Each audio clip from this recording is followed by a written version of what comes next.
नमस्कार, प्रणाम। पुनर्बोध के इस अंक में आप सबों का हार्दिक स्वागत है। तीर्थ दर्शन यात्रा कार्यक्रम के अंतर्गत हम बिहार के मुजफ्फरपुर जिला अंतर्गत प्रसिद्ध मंदिर कटरा के चामुंडा देवी स्थान मंदिर आए हैं। आइए आप सबों को कटरा के इस चामुंडा स्थान का दर्शन कराते हैं। आज के इस मंदिर दर्शन कार्यक्रम में अपने साथ यहाँ संत जानकी रमन शरण जी, आप मिथिला के प्रसिद्ध संत मोदलता जी के पुत्र हुए और ठीक इनके साथ बगल में यहाँ के अपने माता चामुंडा स्थान मंदिर समिति के अध्यक्ष रघुनाथ चौधरी जी भी हैं। साथ में महंत पंकज दास जी, यहाँ बखड़ी नामक एक जगह है, वहाँ के राम जानकी ठाकुरबाड़ी के महंत जी हैं और श्री जयशंकर जी यहाँ के मंदिर समिति के सदस्य हैं। तो आज इन सबों के साथ हम लोग इस मंदिर का दर्शन करेंगे और मंदिर से जुड़ी हुई बातों को जानेंगे। तो आइए चलते हैं माता चामुंडा के दर्शन के लिए। जय मां चामुंडा। ये कटरा चामुंडा स्थान मंदिर जो है, यह अत्यंत प्राचीन मंदिर है। यहाँ बागमती और लक्ष्मणा दो नदियों का संगम है और लक्ष्मणा को माना गया है कि माता सीता की सहेलियों में से एक लक्ष्मणा है। लक्ष्मणा भी नेपाल से चलकर आती हैं और माता सीता के जन्म स्थान सीतामढ़ी होते हुए वो यहाँ चामुंडा स्थान बागमती से आकर के संगम करती है। बागमती के बारे में कहा गया है कि बागमती को महासरस्वती की उपमा दी गई है सनातन धर्म में।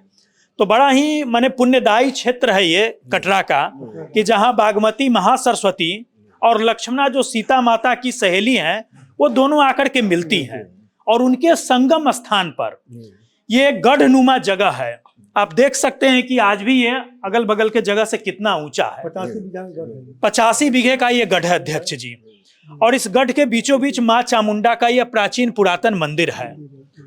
अध्यक्ष जी, ये मंदिर आज भी अगल बगल के भवन से, मकानों से, वृक्षों से काफी ऊंचा है। तो इसको कटरा गढ़ भी कहते हैं और इसी गढ़ पर ही माता का मंदिर अवस्थित है। तो इस गढ़ पर क्या कभी खुदाई वगैरह भी हुई है? खुदाई हुई थी यहाँ। खुदाई कब? के पीछे, मंदिर के पीछे किस दिशा में? 84-85 में, 84-85 में पश्चिम। अच्छा, 1984-85 में मंदिर के उत्तर पश्चिम कोने पे खुदाई हुई थी। तो क्या कुछ मिला था क्या? सामान सब मिला था। अच्छा, पुरातात्विक महत्व के सब निकला था, मूर्ति निकला था, पैर निकला था। अच्छा, और तामपत्र भी निकला हुआ था। ताम्रपत्र भी। वो तामपत्र धनौर के एक आदमी से वहाँ अच्छा, पटना म्यूजियम में। अच्छा, म्यूजियम में दिया गया। क्या ताम्रपत्र पर कुछ वर्णन था क्या किसी राजा के द्वारा, या कोई ऐसी? चांद राजा का नाम दिया गया था। अच्छा। और कोई ईस्वी सन वगैरह, मतलब बहुत प्राचीन। अच्छा, मूर्ति में क्या देव प्रतिमाएं मिली थी क्या, देवताओं की? माता का प्रतिमा। अच्छा, माता की प्रतिमा मिली थी। तो यहाँ जो माता की प्रतिमा स्थापित है, इसके इतर वो एक नई प्रतिमा भी माँ की मिली थी। हमारे साथ मंदिर के समिति के सदस्य भी हैं जयशंकर जी। जैसा कि हम लोग सुनते आए हैं, स्वामी पवनानंद जी के द्वारा यहाँ चंद्रशेखर जी के प्रधानमंत्री पद को प्राप्त करने के लिए माता की विशेष पूजा अर्चना तांत्रिक विधि से संपन्न की गई थी। और जब चंद्रशेखर जी ने प्रधानमंत्री पद की शपथ ली, तदुपरांत वो माता के दर्शन और पूजा के लिए यहाँ आए थे। और कहते हैं कि स्वामी पवनानंद जी के प्रेरणा से यहाँ कई सारे लोग, केंद्रीय मंत्री, बिहार सरकार के मंत्री भी यहाँ आए हैं। और एक चीज और सुनने में आया है कि यहाँ पहले के काफी समय से बड़े सारे साधक लोग यहाँ आकर के माता का अनुष्ठान और तांत्रिक ढंग से पूजा वगैरह करते रहे। अच्छा, एक चीज और जानना था कि जैसे यहाँ माता का मंदिर है तो स्वाभाविक है कि माता का अपना पूजा का विधान होगा, परंपराएं होंगी।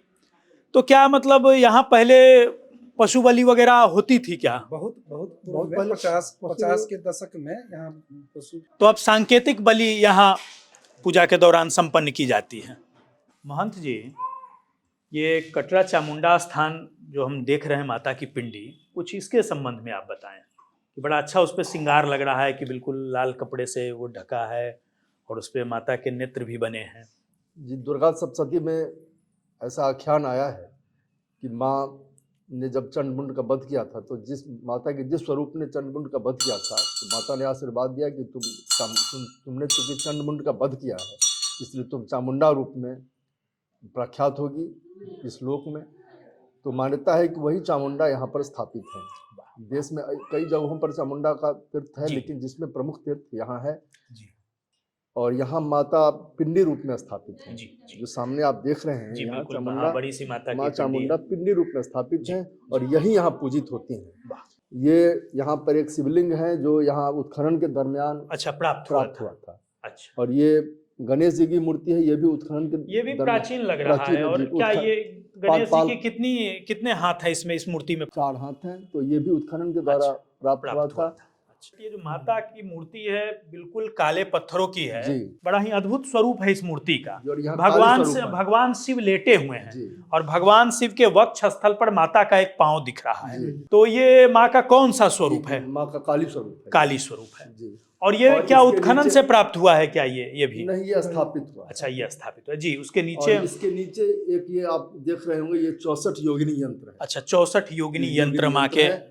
ये पहले पत्थर पर स्थापित था, बाद में श्रद्धालुओं के द्वारा भूलवश नारियल फोड़े जाने के दरमियान ये खंडित हो गया। अच्छा अच्छा, तो उसके बाद यहाँ स्थानीय लोगों के प्रयास से दरभंगा के प्रसिद्ध तांत्रिकों के द्वारा जब उस टूटे हुए रूप को उन्होंने देखा तो उन्होंने बताया कि ये 64 योगिनी यंत्र हैं और हूबहू यही यंत्र हम बना सकते हैं जी। तो वही 64 योगिनी यंत्र पुनः तांबे के पत्र पर जी। दोबारा बना करके उसी जगह अच्छा। स्थापित किया गया है। तो पुराना वाला यंत्र भी बहुत पहले से, जब से बहुत पहले से स्थापित। अच्छा, ये एक मूर्ति और भी बड़ी अच्छी लग रही है। सूर्य भगवान। अच्छा, सूर्य नारायण का ये स्वरूप है। क्या ये उत्खनन से प्राप्त है? ये उत्खनन का, ये बड़ा सुंदर अद्भुत रूप लग रहा है। वैसे भी बिहार जो है वो तो सूर्योपासना का और छठ के उपासना का बड़ा केंद्र रहा है। और ऐसी मान्यता है यहाँ पर माँ के भगवती के चारों तरफ जी, भगवान माने भोलेनाथ का भी स्वरूप इस चारों तरफ। मतलब ये जो गढ़ है, गढ़ के चारों कोने पर भगवान शिव के 4 अलग अलग देवालय रहे हैं। जी। जैसे कि बगल में धनौर में धनेश्वर नाथ महादेव यहाँ बगल में एकदम दिखाई पड़ रहे हैं। यहाँ पर हमारे पूर्व पश्चिम और उत्तर किनारे पर, तो पश्चिम और उत्तर किनारे पर धनेश्वर नाथ जी, और यहाँ पर बिल्कुल पूर्व और दक्षिण किनारे पर चंदेश्वर नाथ। वहां भी आपको एक बहुत ऊंचे टीले पर देखने से ही आपको दिख जाएगा कि एकदम पालकालीन मूर्ति है। जैसा कि जितेंद्र कारजी जी गंगा के एक प्रसिद्ध पुरातत्वविद रहे हैं, कैनेश्वर संस्कृत विश्वविद्यालय में प्रमुख लाइब्रेरियन के पद से अवकाश लिया और बहुत प्रख्यात प्राज्ञविद थे। उन्होंने इन सभी क्षेत्रों के उत्खनन में उनका सहयोग भी रहा है और रहे भी हैं। तो उनकी जैसी मान्यता थी कि वो भी पालकालीन मूर्ति है। तो 2 हो गए और 2 और शिवालय इधर, और एक इधर इस तरफ खंगुड़ा की तरफ कहीं है। अच्छा अच्छा, और इस तरफ भी कहीं है तारकेश्वर नाथ। पुराने लोग कहते हैं कि चारों कोने पर इस कटरागढ़ के चामुंडा स्थान के 4 शिवालय रहे हैं। कुछ तांत्रिक यहाँ पर आते हैं तो वो बताते हैं कि जैसे कि शक्ति तीर्थों पर भैरव की परिकल्पना है। तो ये जो बगल में भैरव स्थान है जो औराई प्रखंड में है, तो माता के भैरव के रूप में वही बाबा भैरव है यहाँ स्थापित, जो औराई प्रखंड में भैरव स्थान के नाम में के रूप में प्रख्यात। बोलिए चामुंडा माता की जय। अभी भारत सरकार ने हाल ही में एक योजना चलाई है, तीर्थ यात्रा कायाकल्प एवं आध्यात्मिक संवर्धन योजना। इसके अंतर्गत भारत के ऐसे महत्वपूर्ण तीर्थ स्थान जो ऐतिहासिक हों, धार्मिक दृष्टि से महत्वपूर्ण हों, बहुत सारे लोगों की वहाँ श्रद्धा हो, ऐसे तीर्थ स्थलों का वो विकास करते हैं। तो इस क्रम में अभी 70 स्थानों का भारत सरकार द्वारा चयन किया गया है, जिसमें से बिहार के 4 देवस्थान हैं। उस 4 देवस्थान में से एक आपका एक कटरा का माता चामुंडा मंदिर भी है। यहाँ भी बिहार सरकार के पर्यटन विभाग के भी अधिकारी आए थे, पूर्व में मंत्री आए थे। तो यहाँ जो मैं देख पा रहा हूँ, यहाँ अगर विकास के तौर पर देखे तो एक केवल 4 दीवारी दिखती है कि शासकीय पहल से हुई है, और दूसरा कि एक सार्वजनिक शौचालय, स्नानागार वगैरह बना है। तो आप अध्यक्ष हैं और आप मंदिर समिति में हैं, आप कुछ बताएं कि शासन के स्तर पर क्या क्या यहाँ योजनाएं चल रही है। अभी तो फिलहाल शासन के तरफ से कोई भी योजना यहाँ नहीं चल रही है। यहाँ मंदिर न्यास के थ्रू ही अपने जो भी विकास का काम हो रहा है, मंदिर न्यास से ही हो रहा है। सरकारी स्तर पर अभी तक कोई भी यहाँ विकास का काम नहीं हुआ। मतलब कि जो आपकी जो न्यास समिति है, जो मंदिर संचालन की समिति है, उसके द्वारा ही जो श्रद्धालु और समाज के सहयोग से ही आप लोग से जो उसी से चल रहा है। 1 रुपया 2 रुपया 10 रुपया का दान पढ़ाते हैं माता का उसी पैसा से जो भी उसका काम जी, चल उसी रहा से आप लोग जो है सब विकास कर रहे हैं। विकास का काम चल रहा है।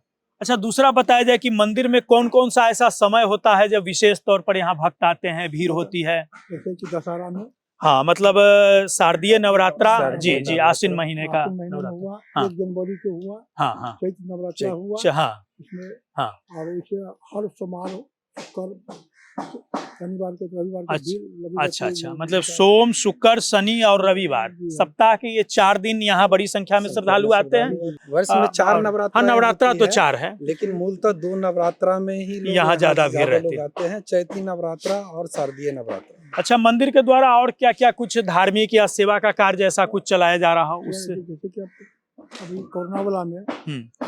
मंदिर की तरफ से प्रधानमंत्री जी को 5 लाख रुपया हम लोग दिए थे। अच्छा, कोरोना काल में प्रधानमंत्री राहत कोष में मंदिर के द्वारा 5 लाख रुपए का 5 लाख सहयोग किया गया। वाह। और नेपाल में जब बाढ़ आई थी, भूकंप आई थी, हाँ, नेपाल में तो बाढ़ यहाँ से भूकंप। कपड़ा, साड़ी, चुनरी सब दिए थे वहाँ। अच्छा, नेपाल का जो भूकंप का जो जबरदस्त त्रासदी था उसमें भी आप लोगों ने यहाँ से सहयोग दिए, भेजा, दिए। तो ऐसी गतिविधियां चलती रहती। क्या यहाँ सामूहिक विवाह वगैरह भी होती है, वगैरह होती है। ऐसा समाज के सहयोग से मंदिर के द्वारा सब होती होता है? वाह होती है, वाह। और सब लोगों को जो लड़की की शादी हुआ हम्म। तो उसमें उसको चुनरी, साड़ी और मंदिर के तरफ से जो भी मंदिर पर शादी विवाह का कार्यक्रम होता है, अच्छा, उसमें मंदिर की ओर से मतलब जो लड़की है जिसका विवाह हो रहा है उसको आप वस्त्र इत्यादि आप लोग देते हैं। बहुत सुंदर। जी, बताओ। प्रखंड के अंतर्गत किसी गांव में कोई आपदा हुआ, आग लगा और किसी तरह का अनाज खतरा कुछ होता है तो मंदिर की तरफ से उन लोगों को साड़ी, कपड़ा, चावल, चूड़ा, बिस्कुट सब लोग मंदिर की तरफ से हम लोग मतलब बांटते कि हैं। इस क्षेत्र में अगर कहीं कोई प्राकृतिक आपदा विपदा आई तो माँ चामुंडा मंदिर समिति की ओर से वहां जाकर के फौरी राहत और उन लोगों को सहयोग दिया जाता है, दिया जाता है। कपड़े का, वस्त्र का, कपड़े, बाकी जी, प्रकार का सब सहयोग। दिया जाता है। तो बहुत सुंदर जानकारी लगी, धन्यवाद। और इस मंदिर दर्शन यात्रा कार्यक्रम को हम यहीं विराम देते हैं। जय माँ चामुंडा। अगली यात्रा में किसी और मंदिर का दर्शन कराएंगे। जय माँ चामुंडा।